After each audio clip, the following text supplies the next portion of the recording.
Welcome to the Red Chip Poker Podcast, where we share stories and strategies from the game's most fascinating minds. No matter where you are in your poker journey, there's always something new to learn. So let's get right into today's conversation with your host, Robbie Straczynski. Hey everybody, welcome to the Red Chip Poker Podcast. I'm your host, Robbie Straczynski, and our guest on this week's episode is Red Chip Poker member Travis Moss. How you doing, Travis? I'm good. Hi, everybody. Nice to meet you. First time we're speaking. You have a really interesting story, but before we get into that, just introduce yourself a little bit. How old are you? Where are you from? Where do you live? All right. Well, let's see. My name is Travis. As I said, I live in Florida and Maryland, kind of going back and forth these days. Mm-hmm. 52, and been really playing poker, coming up on 5 years here. In January. Got it. Played. I barely can call it recreational or even hobbyist prior to that, but we'll get into that. So what, how much time of your free time would you say you currently dedicate to playing poker these days? Normally I play 20 to 30 hours a week. And then I throw in, a couple hours of online time, usually just little sit and goes and stuff like that, just to kill time. Right. And when you're not playing poker, how do you keep busy? What's your job? Self-employed in construction. So I do remodeling and home improvement stuff up and down the East Coast. A regular Joe, regular Travis. Exactly. Okay, cool. So at some point you got bitten by the poker bug. So you're saying it was about 5 years ago. What stakes were you playing for at the time? And did you find yourself to be immediately successful, or was it just like, get felted after getting felted? The story leading up to 5 years ago, I think kind of matters. Okay. And what had happened was I was living in Florida at the time, kind of taking care of my grandmother, and she was in the last stages of her life and was just bored to tears. So I jumped online and hit an online poker site and, did horrible. Read like one little article that gave me some sense of hand ranges. Oh, wow. And would basically put like $80 in my account. And if it lasted 8-9 months before I had to rebuy, I was happy because it was just clicking cards and killing time. So you were playing like the micro stakes, I guess. Yeah, and not even trying to win, just more it was something I enjoy, but I didn't really understand. I knew hand rankings and I knew but I was, I made nits look loose. And, that's a losing strategy overall, but it was just something to pass time because I was living in a very small town and did not have, because I was taking care of my grandmother and stuff, it wasn't like I could go out and be social and stuff. I was kind of stuck. Sure. So I end up moving back to Maryland. And this was right just after Black Friday. Okay. So online was gone. I still played on one site, but I was trying to get myself replugged back into my friends here. And one of my buddies had a once a month $40 friendly poker on a weeknight tournament. Okay, sounds good. And it was usually one table, sometimes two. And I just started playing it just to be social. Right. And I started to get better. And it took about, I want to say 2 years of that I finally got to the point where I was playing for profit. I at least could play the whole entire season and I wasn't negative. Right. At a $40 once a month, who cares? But it was specifically, this was just tournament that you played. You didn't play any cash games.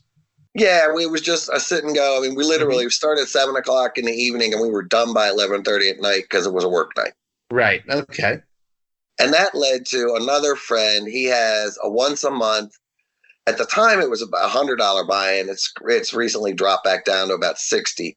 And again, it was two tables, but the competition was tougher. Got it. And again, it took me about a year. And I was consistently winning. I was consistently, on the leaderboard. Was studying a little bit, but nothing, no great leaps and bounds, but just winning by being, basically being a nit/tag and talking to some guys that actually played for a living. Got it. Okay. So at some point you said, hey, maybe let's take a shot. I seem to be doing okay. Well, that's when Maryland Live opened. Okay. And, the casino's literally 10 minutes from my house, 15. Nice. And it's a big room. It's like 50 tables or something, right? Right. And all these guys I'm playing with were talking about how they're going up there and they're winning. And I'm going, well, I beat you. I just didn't have the bankroll yet to do it. And it happened, it opened in like August. And it was January of that year. I finished up a big construction project, so I had some money. Right. So I went up to Maryland Live and started, that's where I start my clock for when did I really start playing poker. Gotcha. Okay. And I always laugh because, I went in, I sat down at 2-5, lost, a buy-in in 45 minutes. Good. Like, okay, and went back the second time, and it took me 4.5 hours, and I felt like that was progress.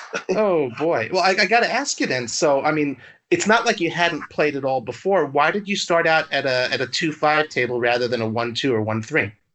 Really, still no concept of, cash game and cash, how the stakes related, and how it related to the player pool.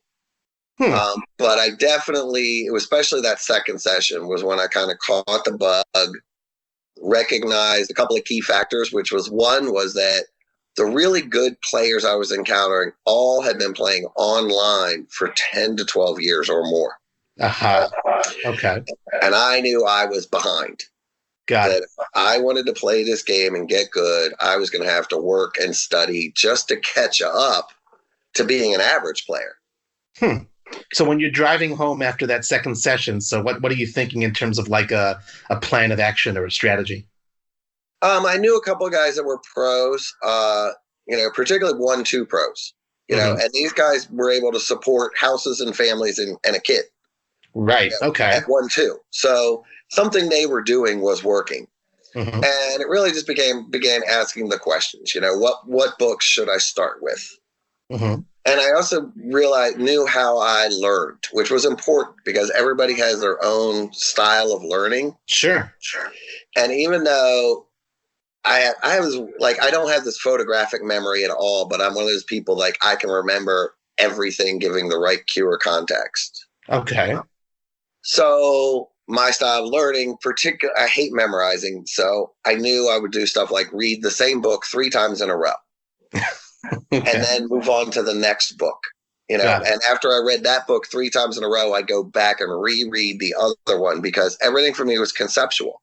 I couldn't sit there and go, oh, I need this specific hand range and I play it this specific way. And it was much more generalistic and holistic, which is where Red Chip and Soul for Why both kind of really played into me. Okay. And it was actually, I think Maryland Live had been open maybe 3 months. Sorry, there's a little chihuahua in the background. A friend of ours who played in the home games, he met Doug Hall. Okay, yeah, the co-founder of Red Chip Poker. Right, and he talked to Doug, and Doug agreed to come down and do 2 one-day classes for our group of friends. And I was in the second one, and it was really interesting, and I enjoyed it, and I picked up Doug's book and I talked to Doug, and even later on we went and played cash up at Maryland Live, but Doug gave me some good solid encouragement that I needed. I pulled him aside and got some of those private conversations, right? Because I was priceless. I was like, do I really have the skill set needed to become good and successful and play for profit at this game? And Doug really gave me those encouragements, which mattered. It was kind of the right timing. Was there anything specific that he said to you, which was like an aha moment, or like, okay, I'm going to hold on to that piece of information and really use it? It was more the encouragement, more the, just saying that, look, you've got every skill it takes and you're already on the right path. You just got to get some more time in. Nice. And that mattered. It was like hearing that from somebody who was already making a living, who was respected. I knew who Ed Miller was, so that kind of added the credibility. Nice. And it was true.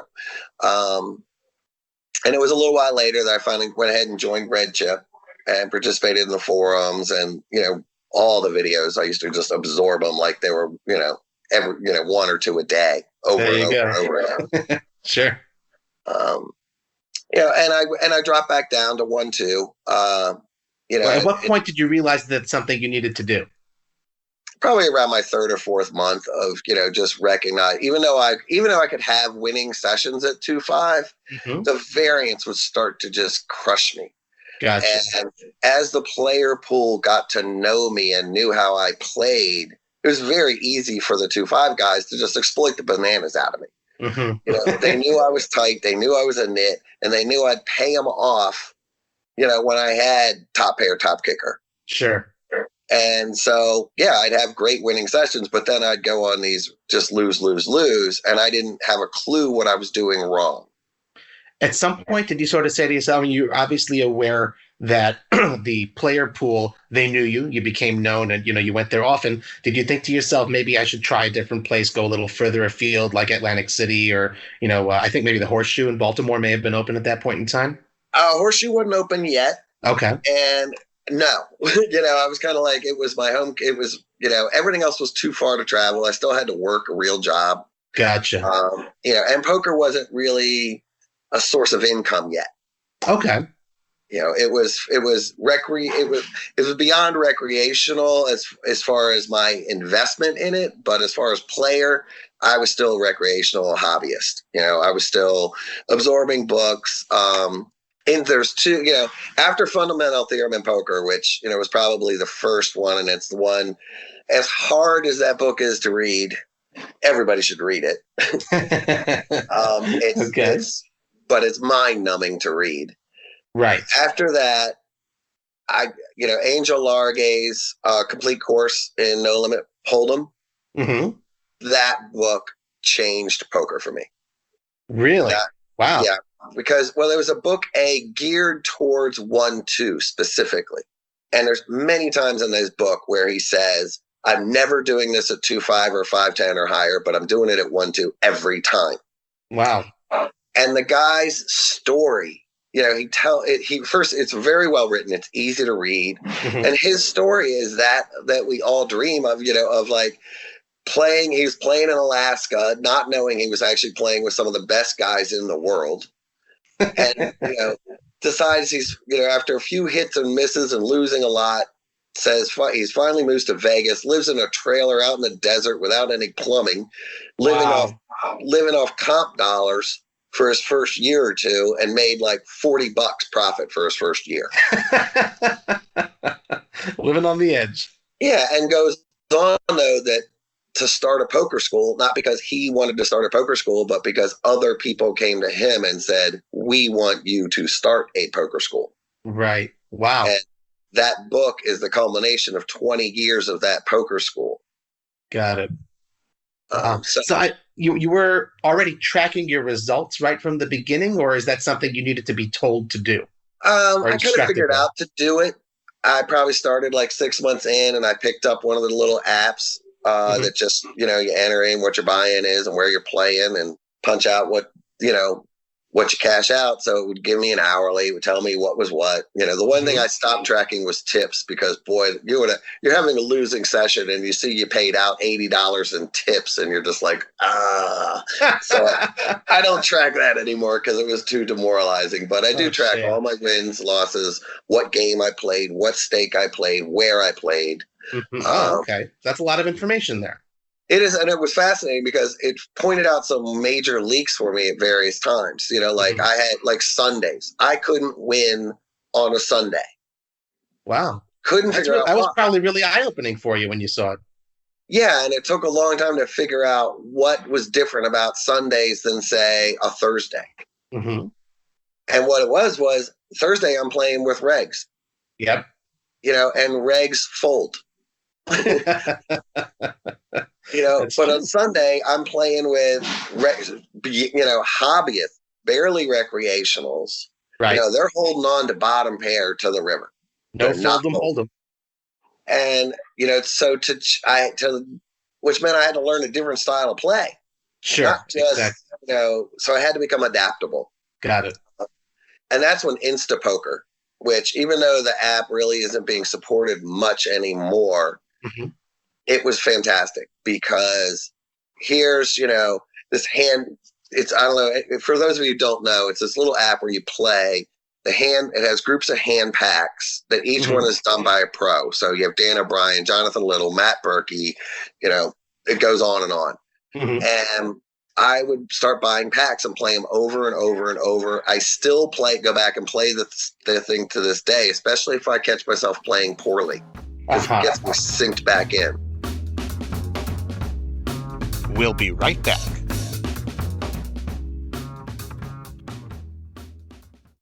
Good morning, this is James Sweeney, aka Split Suit, co-founder of Red Chip Poker, and I want to challenge you with a quick mission today. During your next session, I challenge you to find one hand, just one, where you 3-bet preflop without looking at your cards. The point of this mission is to get you focused on the key factors surrounding a situation where your opponent's folding too often against 3-bets, and to get you queued up to execute that profitable play without letting your whole cards bog you down. A quick tip here is that to do this properly, you need to be paying heaps of attention. Who's opening too often? Who hates giving big raises or bets action? Who's likely to give your 3-bet a ton of respect? Remember that if you think your opponent's folding more than 3/4 of the time to a 3-bet, they're a prime target for running this play. If you want to successfully complete this mission, I'd suggest checking out my pro video, Simplifying 3-Bet Pots. I'll run you through every element I look for when I'm 3-betting preflop, and even prepare you for the times your opponents just simply refuse to fold. You can watch this entire video along with hundreds more when you grab a pro membership at redchippoker.com/ruby. That's RUBY. Again, redchippoker.com/ruby. I know this mission isn't for the faint of heart, but I have full confidence that you can do it. Best of luck finding a perfect 3-bet this week, and I can't wait to hear how it works out for you. That's it for today's strategy segment. This has been James Splitsuit Sweeney, and let's get you back to today's episode. Just a matter of repetition, sort of getting used to certain situations.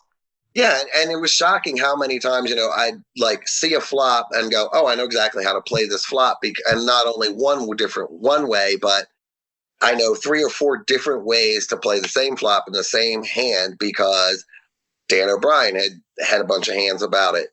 Jonathan Little had a bunch of hands about it. Matt Berkey had a bunch of hands about it. And it also taught me how to play 3 distinct styles of poker, one being the very small ball approach that Jonathan Little kind of promotes and teaches. Then you got Matt Berkey on the other end of the fence who's teaching long ball, big flop bets. You must have a limp range and, really going for the win the big pots, lose the small pot scenario. And then Dan O'Brien somewhere in the middle. So it gave me that flexibility. It's kind of like a whole utility belt of tools, I guess. Right. And so I was easy to adapt. If I was running poorly, I would switch over. I certainly fell into the Matt Berkey camp before pretty quickly. Right. But if I was running poorly, I could switch over to playing the small ball style or, and adapt my style of play to what was going on at the table. And that made a big difference. So about how long into when, you said 5 years ago, you started taking it seriously. About how long did it take till you became a winning player? Well, year 1, I finished like a $200 profit. Oh, wow. Okay. And this is also how many hours a week or month? I was playing a lot then. I was probably playing, at least 30 hours a week. I'm self-employed, so I have the flexibility of saying, oh, okay, I'm going to go play poker rather than work. Right. That's fun. Year two, I'll be honest, if it was not for promotions at the casino, I'm not sure I would have made it. Oh, wow. Because I made, I had a player wise, the beginning of the year was bad. I mean, I went all the way. I tried 2-5 at the beginning of the year, moving up, dropped down to 1-3, couldn't win, dropped all the way back down to 4-8 limit on the suggestion of, and I did that on a suggestion of some high stakes pros. They said, learn to kill 4-8 limit. They said, you'll pick up some hand reading skills there that you don't have and need. You'll also become a much better tournament player because the similarities between 4-8 limit and tournament are really surprising. Absolutely. And it got me over some of those hurdles of like fearing flushes. When I had that ridiculous, oh no, the flush came in, he must have it fold. Sure. And in 4-8 limit, if you think that way, you're always folding. Yep.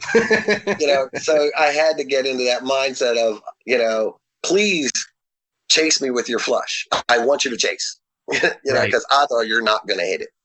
Well, And what was your state of mind, I guess, when you had to drop down in stakes? Is it, frustration? Is it humbling, or just, does it make you just more determined? all of it. Mm, It was definitely demoralizing because I'd been doing really well, and then I just couldn't win, and hmm for a few months, It's tough. and I didn't know what I was doing wrong. So I was studying more, I was applying more.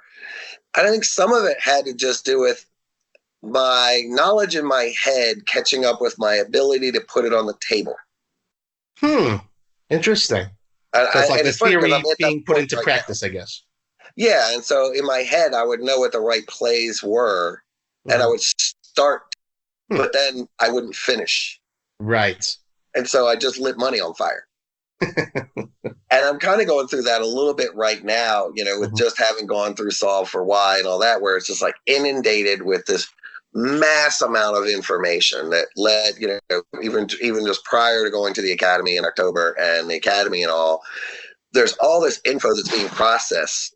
So I see the right plays and I'll maybe start to play them, but I haven't quite translated it from my head, to doing it on the table. Got it. And I think I've always gone through that. I mean, every time I've moved up in stakes, there's this, transitional period that sucks. Right. Yeah. I lose. But sure. once I get past that hurdle, I get right back to crushing the game. And I mean, crushing it. So so the fact that right now it's, I haven't even been playing a lot lately, combination of work and just being overloaded for the last month and a half, 2 months. But, I'm ready to get back to it. And I have no doubts that I'll be able to just crush the game. And by crush the game, I mean crush it. Gotcha. Yeah. Well, let's just go back chronologically. The difference between end of year 2 and now. Let's just fill in that gap there. When you finally do decide, okay, I'm mastering it. At what point do you say, okay, I'm going to go ahead and move up and take the shot? Is there like a specific dollar amount you have to win, to say, okay, I've got the bankroll now, or do you sort of feel skill wise, okay, I'm ready? Well, I've never been properly bankrolled, but because I work, I don't have to be. Okay. I can be properly budgeted, and that's a lot different. Sure. 10 buy-ins is properly budgeted, but to be brutally honest, there were plenty of times in my first 3 years where I walked into the casino with $100 or $200 in my pocket and had to make rent. Whoa! And wow. I fortunate more often than not I did it. I didn't always do it, but there were times where that led to 36-hour sessions of just waiting and waiting and waiting for hands, becoming excellent at short stack. That was one of the big things early on was I bought in short all the time at 1-2 and 2-5. I would buy in for 50 bigs. Wow. And just learn how to win off that 100 rather than trying to learn all the deep stack strategies first. What I found was, okay, I could sit there and have 500, you sit down on 1-2 table and have $1,000 on the table. But if everybody else only has $100, it doesn't matter. Right. It's a big mental hurdle to overcome for sure. So by becoming really good at those short stacks, well, now, it didn't matter when my stack got low or my bankroll got low, but I also knew exactly what that guy who sat down with $80 or $100 or $120, I know what's going on in his head. Because you were there. Yeah. And so I know how to beat him. Right. And it's very tough. It's a very tough way to play. But again, it was relying on the information being given to me by pros and, not just regulars, but guys that were really good. Some of them that did, that's all they did. They would go into the casino, buy in short, double it up, change tables, buy in short, double it up, change tables, buy in short, double it up, change tables. Now is when they would finally sit down and play because now they had a full buy-in that was pure profit. So they were free rolling. Right. And so now he would sit down with his full 300 that was free roll, and now he would play. And then he would just destroy the game because everybody was used to him buying in short and playing a short stack strategy. Wow. When you're sitting there with your $100 and, you need to make rent, like you said, what's your state of mind? You sort of feel like extra added pressure, like, oh my God, if I lose this, I'm screwed? Or is it just, I can push it all aside and focus on the mathematics and make the correct play? Which way is it for you? For me, probably both. There were certainly times where it was like, if I lost, I was screwed. Yep. And I lost. There were definitely times I lost. I had some really, like I was saying, that second year, especially, if it wasn't for, I made like $24,000 in poker promotions that year. Promotions from the casino then? Uh-huh. Yeah. Okay. Which saved my ass. Yeah, sure. But was certainly way more than I made from playing. But I got to a point where it's like I was able to win, and once that happened, because even year two, I think by the end of the year, I still ended up $1,100 profit at poker, not counting promotions. Nice. But it was the first 6 or 7 months of the year were all losing. And then I finally cleared that hurdle. Right. And now I became feared. As you moved up, did you find yourself changing your playing style and, because you may have noticed any sort of a major skill difference, or did you just, keep on playing your game and say, this is going to work for me? My game kept evolving because I was constantly studying, constantly learning, in this mode of knowing I was still a decade behind everybody. I was all the winning players. Mm-hmm. So I was constantly absorbing, like I was talking about, like Red Chip Poker. That was my second year when Red Chip Poker really benefited me the most because the videos mattered. Yeah. And I understood, I played enough now that I understood what they were talking about, and I knew how to execute it, or I could watch it happen at a table, which would encourage me for the next time to go try it. Learning how to analyze players, and situations became invaluable.